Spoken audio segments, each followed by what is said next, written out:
पेचा को किछि लोके शुभ मानि थांती तो आउ पुणी किछि लोके अशुभ मानि थांती। शास्त्र रे पेचा को अधिक गुरुत्व दिया जाइछि। पेचा देवी लक्ष्मींकर वाहन अटे। भगवानंकर सृष्टि रे प्रत्येक जीवजंतु वृक्षलता मानकर एक खास विशेषता रहिछि। आम आख पाखरे थिबा जीवजंतु आमको कोनोसी ना कोनोसी संकेत देई थांती। किछि पशु पक्षी आमको शुभ संकेत देई थांती आउ किछि पशु पक्षी आमको अशुभ संकेत मध्य देई थांती। जेपरि गछ पत्र सुखी गले अशुभ संकेत मिली थाए एवं गछ पत्र सबुजमय रहिले शुभ संकेत मिली थाए। आज आमे आपनंकु पेचा संबंधित किछि खास कथा कहबाकू जाउछु। आसंतु जानिबा। पेचा को किछि लोके शुभ मानि थांती तो पुणी आउ किछि लोके अशुभ मानि थांती।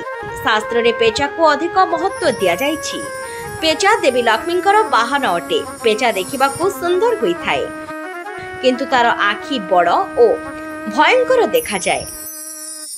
पौराणिक मान्यता अनुसार देवी लक्ष्मी रात्रि समय रे पृथ्वी पृष्ठ को आसुथबा बेले प्रथमे पेचा को देखिथिले एवं ताको निज वाहन करथिले।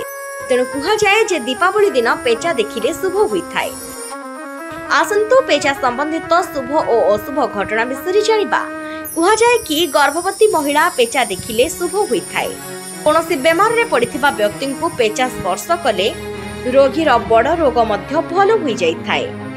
जदि आपण कोनोसी जरूरी कार्य पई बाहर को जाउथबा समय रे पेचा देखुछंती ताहाले आपणकर कार्य निश्चित भाव रे सफल हेबो। यदि पेचा आपणक आखि रे आखि मिसाई देखुछि तेबे बुझि जानतु कि अचानक आपणको धन लाभ हेबार संभावना रहिछि।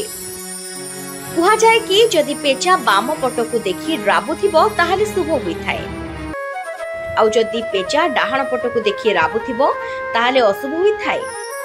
जदि पेचा कोनोसी घर उपरे बसी थाए ताहाले सेही घर खूब शीघ्र बर्बाद होई जाई थाए। जदि घरर छात उपरे पेचा बसिथिबार कोनोसी व्यक्ति देखंती ताहाले सेही घरर कोनोसी सदस्यंकर मृत्यु हेबार संभावना रही थाए।